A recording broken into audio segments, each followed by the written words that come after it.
This is Mission Qualfon, a monthly podcast that takes you inside the workings of our company, but not just the ins and outs of business.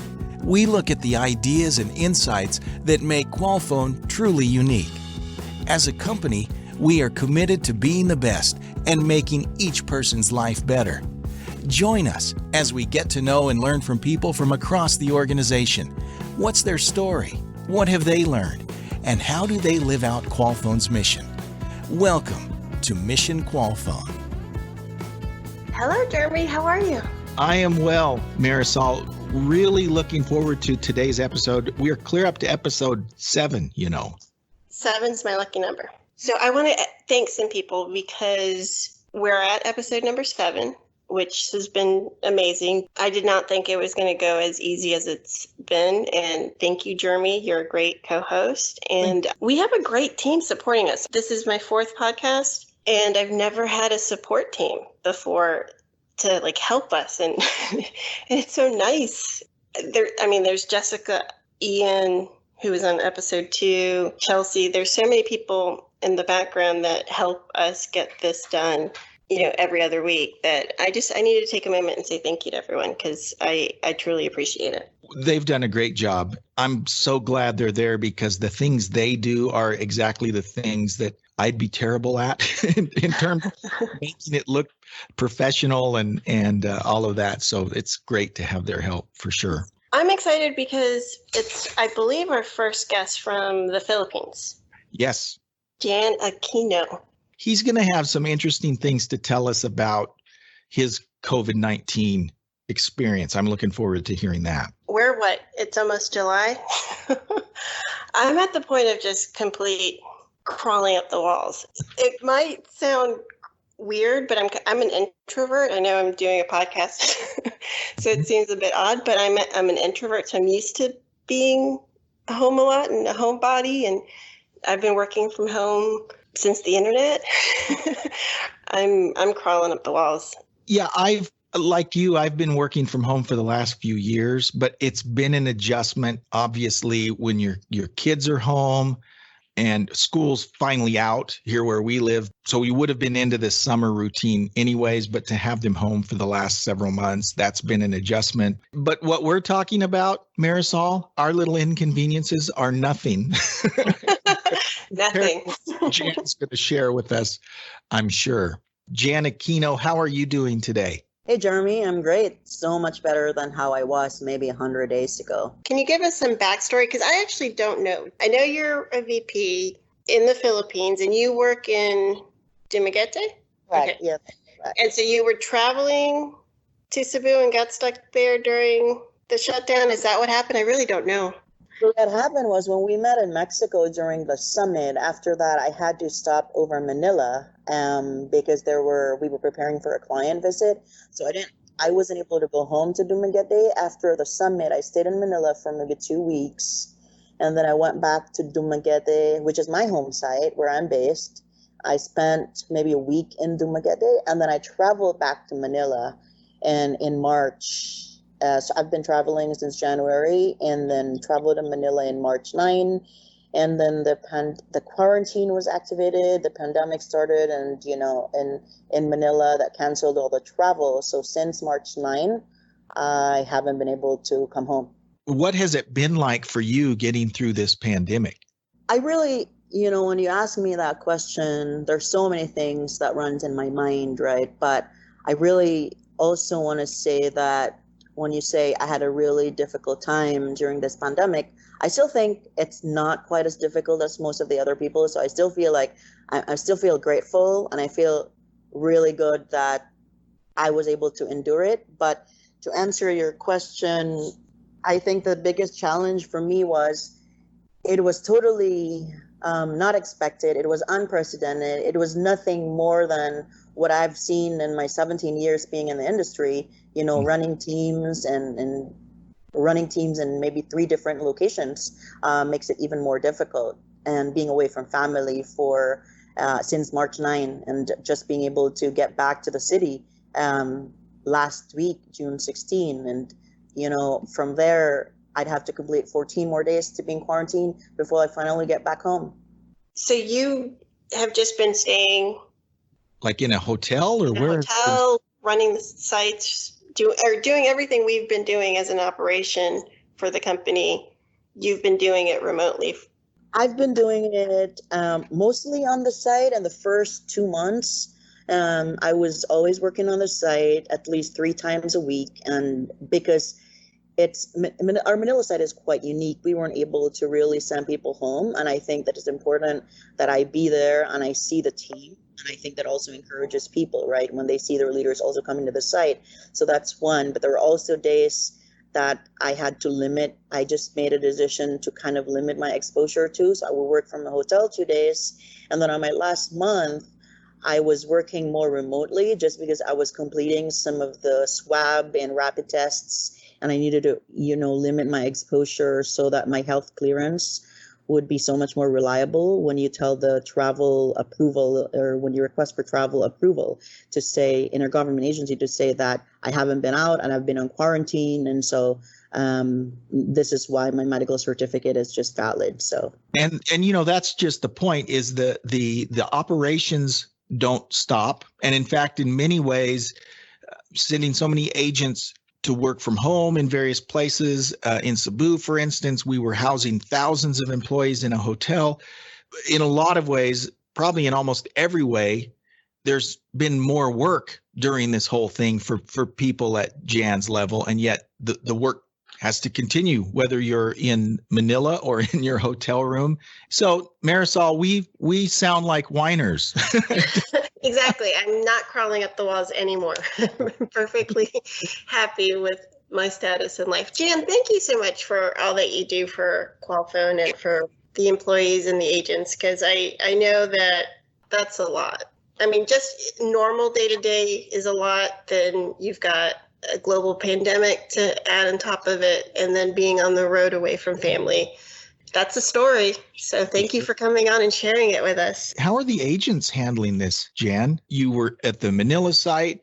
You're working remotely with your agents in Duma and elsewhere. How are the agents holding up through all of this? I think that the short answer to your question is the agents were very scared.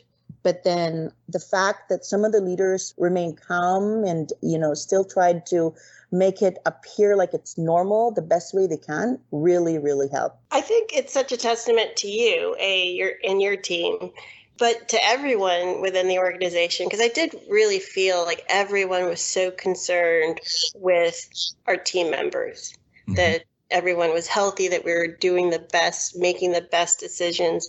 And the filters that we were making these decisions through, we were thinking of everyone, like the agents, our clients, what was the best we could do. And I just think we have an amazing team. I mean, you mentioned you've been in the industry for 17 years. We've never had this. I mean, we're all, trying to figure it out. And I mean, I echo anyone who's fearful during these times, but I'm also very grateful for the company because it gives me a sense of grounding. It's more important for me, and I feel anyone, to do our job the best way we can to support you and your team, any team at Qualfon. Again, I think I've said thank you a couple times already, but thank you, Jan, because to you and to your team in the Philippines, because you guys do an amazing job. So obviously in your role as a VP, you're focused on the team, on the company, to your point, trying to have that continuity and as much as possible a sense of normalcy for folks on the team. But how's it been for you compared to the team, for instance? So I think it wasn't easy, right? But I think the first step that I really had to conquer was really understand and accept what the situation was and what it meant to me. So understanding that it was a pandemic, it was nothing that I could control. I had to shift my paradigm to think about what I can control and why I need to do it, right? I needed to understand what this means to me and what it means to supporting my team, and being able to really just convince yourself that any action that I would do now goes to an extended responsibility to a bigger team. And if I don't do well, that means so many people will be impacted. Because if you don't come into terms with reality, it's not easy to mobilize that. And for me, it included understanding what are my strengths and what are my opportunities? And I really am, close to my family. And so I thought, okay, this is not possible at this point, but I can do video call with them every single day.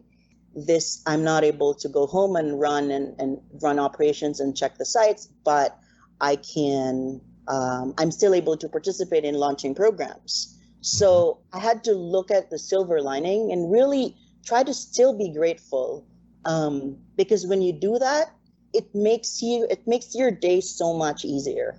And so repetitively, that was my mindset, that this is a situation I need to stop thinking about what I can't control, but focus on the things that I have control on and I can influence, so that I give the same support and energy to the team. Jan, I don't know if you've been able to hear the episode with Roberto that we aired. It was episode 5, I believe.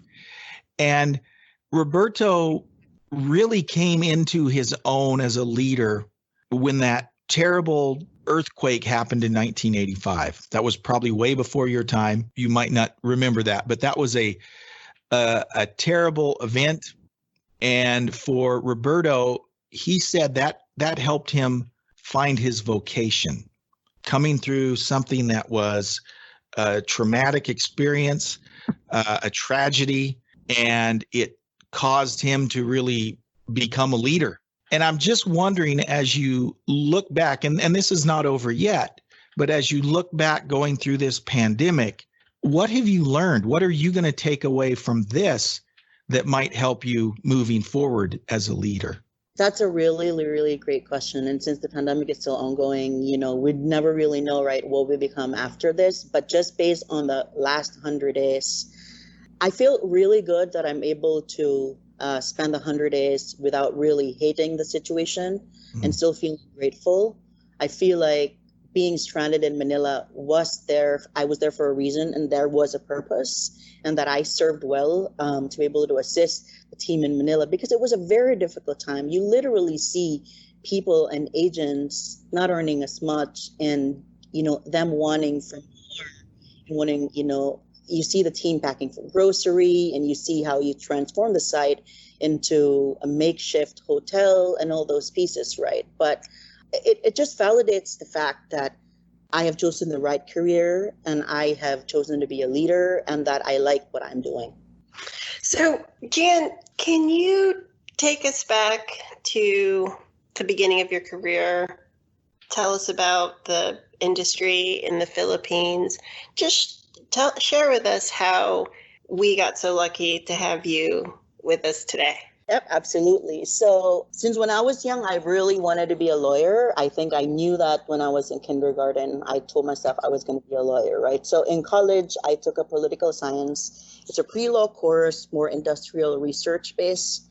And so after that, though, kind of the industry changed. This was in 2003. There wasn't much easily available for political science graduates. And you can't get into law school right away. You need to spend at least 5 years, including the bar exam. So I told myself, what am I going to do? I don't think, and most of the political science graduates become teachers. And I didn't want to be a teacher. And so I looked at the daily news and saw the classified ads. This was 2003. And this was when the industry started in Cebu. So I saw BPO. I didn't know what it was.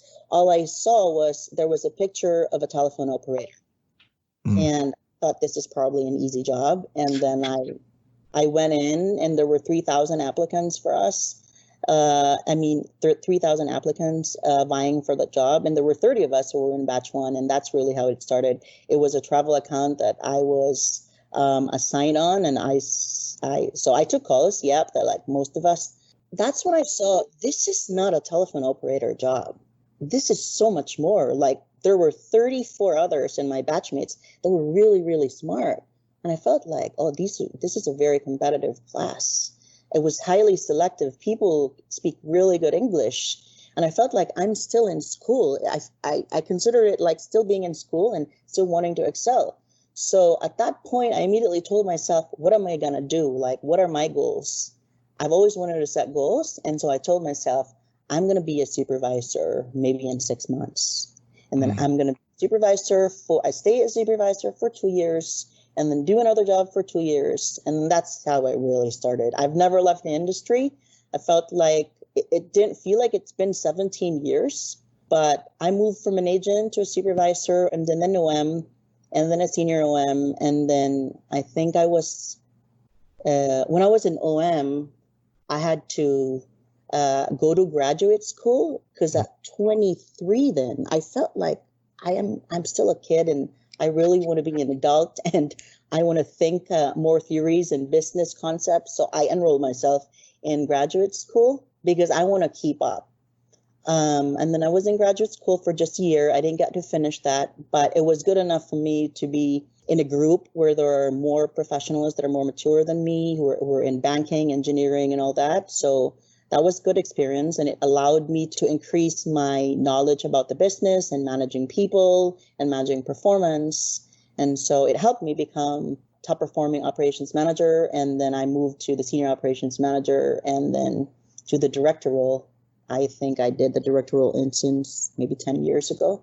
So when I met you this January at Summit, you were a recipient of our Shining Stars Award, I believe, right? Yep, I was. I can kind of see why. I was thinking, Marisol, that, Jan's just talking about, oh yeah, I did this and I did this and I did this, as if, there wasn't a tremendous amount of motivation and effort behind that. So that's, to me, very inspiring to hear. At 23, did you say you were a senior OM at 23 or an OM at 23? An ops manager, and then I was a senior OM at 25. Wow. And then you were worried about, you said you needed to grow up. I'm like, when I was 25, Jan, there's no way I could have been an OM for a BPO. That just would not have happened. So that's very, very inspiring and impressive to hear that from you, Jan. Jan, I have a question. Through your rise in the industry, just out of curiosity, do you have a special place in your heart for any of those positions? Like I think that everyone has a special place in their heart for the agents. I always enjoyed working with supervisors and supervisor training. I'm just curious, in operations, all the moving parts, is there one period of time that resonates more with you than other parts? I think I'd like to call it maybe kind of my favorite role, right? I would think being an operations manager. And because I was in a program and that's the same program that I was on since as an agent, I like being that operations manager at that time because it allowed me to still be the process expert and the product expert that I am for that program, at the same time being able to represent management when you roll out policies. Because there's just really no other way to convince people and mobilize them to the direction that you want them if they feel and they hear you speak the same language. And for me, I was successful as an operations manager because I can take their soup calls anytime I want. I can take a call and have them listen to me. And so there was not much effort. And I love the fact that I was a subject matter expert. And then I moved to different companies, maybe 7 others after that. And then you don't really get to be product trained. You get into one-day training and then you hit the ground running, right? So it's not as enjoyable. It still is meaningful, but it's not as enjoyable and as easy a journey as that was when I was an OM.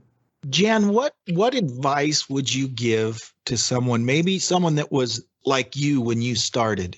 Brand new agent, they maybe don't know what they're getting into.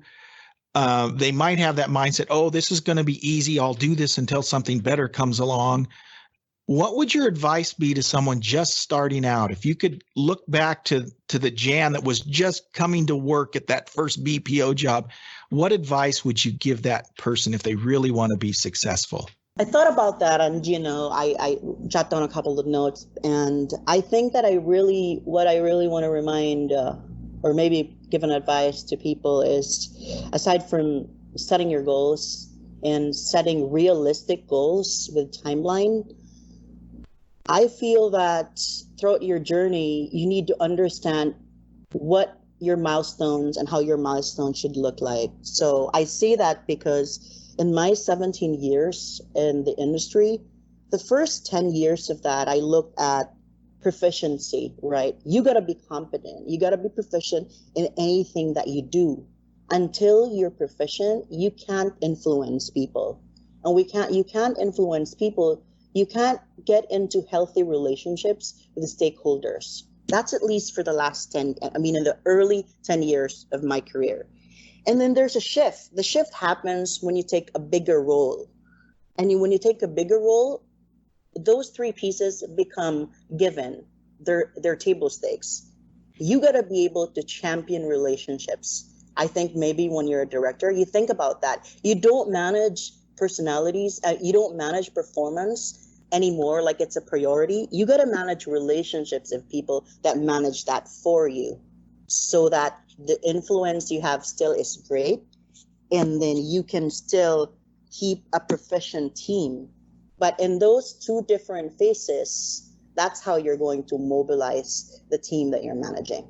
I think over the years, that's what I've seen.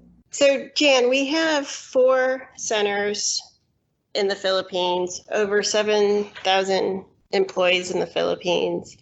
The Philippines is the giant of the BPO industry, or a giant of the BPO industry. What makes the Philippines so special? Thanks for asking that question, Marisol. I think that as an industry, the BPO industry is really, it's a huge industry. And the Philippines has really rich talent pool. And because the BPO industry manifests, how global market is, it allows the graduates of the Philippines to really pursue their educational background or just even their passion to continue and make it an earning. And I think the fact that we have so many talent, and the BPO industry is cross-cultural, it's multidiscipline, multifaceted. It allows different people from different walks of life to pursue whatever career they chose. And I think that contrary to people who are not in our industries, they would think it is just customer experience management. When people begin to understand how borderless that is and how unlimited that is, they begin to appreciate that there's so many things you can do professionally and personally in the industry.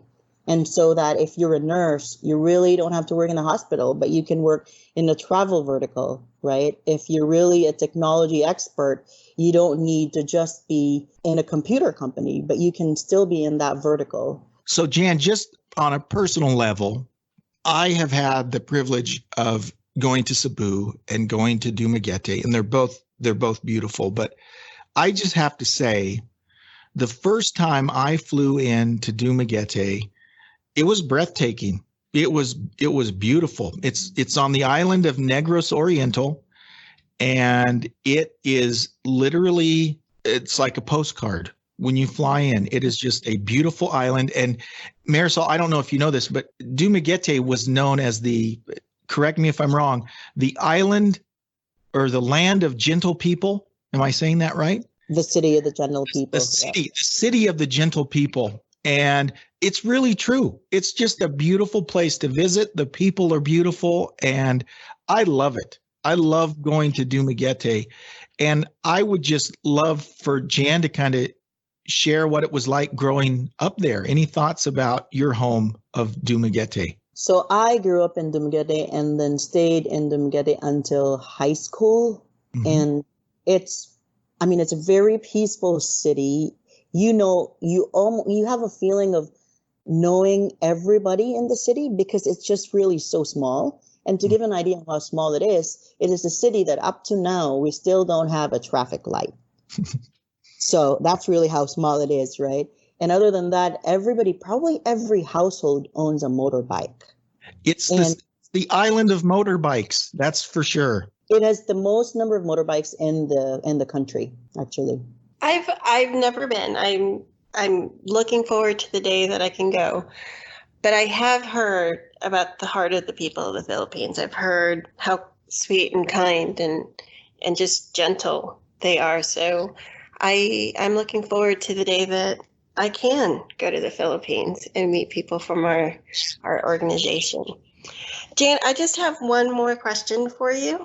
So we've talked a lot about you, the Philippines, your journey. We actually didn't talk much about directly Qualfon and the mission. So I just kind of want to end with, do you have a favorite Qualfon story or memory or something that maybe you share at dinner parties with your friends about what makes Qualfon so different? I think that I always really, and that's a really good question, right? Because I think I've mentioned earlier in the conversation that I've been to 7 other employments in an organization, and I've moved around in the industry for the last 17 years, but never have I been in a company that has a mission team. And most of the people don't understand what that means, right? But to have a mission team over and above a human resource or person office team to personally take care and just with the primary mission of taking care of the employees and ensuring that we are a productive citizen to the community, I think that's just really amazing. It takes care not only of the employees' well-being, of their families as well, and the role that we play in the community. And it sounds beautiful, right?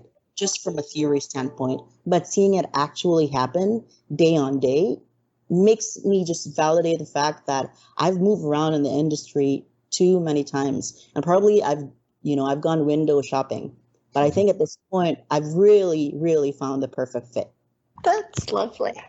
Well, Jan, thank you so much for joining us, for coming on the podcast. I was very excited to hear I saw it on a report that you were returning home. I was very grateful that you got home safe and sound. And within just a couple of days, you accepted our invitation to come on the podcast. So thank you. And thank you for all that you do for your team, for Qualfon, for all of us. Thank you. My pleasure. That was such a great interview. He is so inspiring. Very much so. I love talking to Jan. He's very organized, very goal-oriented, and an inspiration for me, and I think for a lot of people. Well, I am still in shock that we have content for a BPO podcast every 2 weeks. If you had told me 5 years ago that I would be doing a podcast about BPO, I would have lost a gut from laughing so hard. It's just not something that would have registered in my mind. But, that's what Qualfon does and allows us to do, is tell these amazing stories.